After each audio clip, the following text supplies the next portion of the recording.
একটি কবরস্থানকে সম্মান দেখাতে গিয়ে রাস্তাটি ক্যানেলের দিকে বেশি নেবার কারণে, সয়েলের দুর্বলতা থাকবার কারণে, এবং যেটি আমি মৌখিকভাবে শুনেছি যে গত ধানের মৌসুমে এখানে রাস্তায় ধান শুকানোর সময় গাড়িগুলি ক্যানেলের দিক দিয়ে বেশি যাওয়া আসা করেছে, ভারী যানবাহন, ফলে এইটুকু অংশ ধসে গিয়েছে।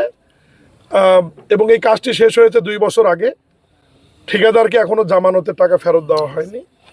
এখন ঠিকাদারের ত্রুটি কতটুকু ছিল এই বিষয়টি আমরা নোটিশে নিয়েছি, এটা নিয়ে আমরা আলোচনা করছি, এবং নতুন করে এই রাস্তাটি যাতে আবার রেকটিফাই করা যায় আমরা সয়েল টেস্ট করিয়েছি, প্রকল্প পরিচালক ইতিমধ্যেই বলেছে, এবং আগামী 2-1 দিনের মধ্যেই আমরা নতুন করে কাজটি শুরু করে সয়েলের বিষয়টি মাথায় নিয়ে টেস্টের রেজাল্টটি নিয়ে এখন এমনভাবে নির্মাণ করা হবে যাতে গাড়ি চাপিয়ে যদি যায় বা ভারী যানবাহনও যদি চলাচল করে রাস্তাটি ভবিষ্যতে আর ক্ষতিগ্রস্ত হবে না।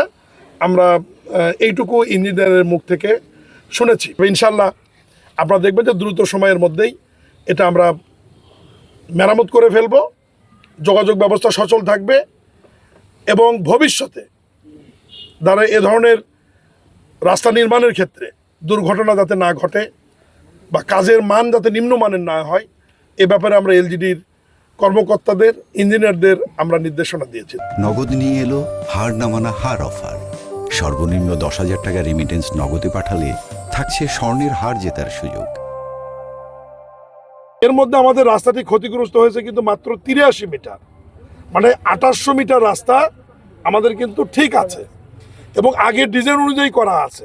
শুধু এইটুকুতে আমরা পরে সয়েল টেস্ট করে দেখেছি যে আমাদের নিচের দিকে মাটির দুর্বলতা থাকবার কারণে, বালুর সাথে মাটির সংমিশ্রণটা একটু ভ্যাকুম থাকবার কারণে আমাদের রাস্তাতে দেবে গিয়ে ক্ষতিগ্রস্ত হয়েছে।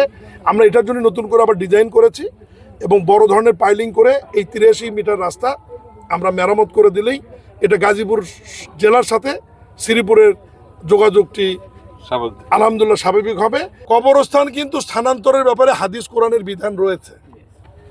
এখানে যদি কবরস্থানটা যদি স্থানান্তর করে দিত তাহলে কিন্তু ক্যানেলের দিকে আমাদের বেশি যেতে হতো না, আমরা শক্ত মাটি বেশি পাইতাম, রাস্তাটি আমরা ওই দিকে আরও নিতে পারতাম, তাহলে কিন্তু এই দুর্ঘটনা ঘটতো না। নারকেলের গাছাল হয়তো প্রভাবশালী, সে হয়তো গাছ কাটতে দিচ্ছে না, পোলট্রি ফার্ম হয়তো আরও প্রভাবশালী। এখন আমাদেরকে আপনাদের মাধ্যমে আমরা অনুরোধ করব যে গ্রামীণ রাস্তা দেখেন এগুলো একমাত্র এলজিডি করে, এবং এখানে আমাদের ভূমি অধিগ্রহণের কোনো টাকা ধরা থাকে না আমাদের ডিপিপিগুলোতে, প্রকল্পগুলোতে। এগুলো সাধারণ মানুষের জমির উপর দিয়ে তাদের সহযোগিতা নিয়েই আমরা গ্রামীণ রাস্তাগুলো করি, গ্রামের সাধারণ মানুষের উপকার্থে। তা আমরা আপনাদের মাধ্যমে অনুরোধ করব যে তারা যেন আমাদেরকে একটু সহায়তা করে।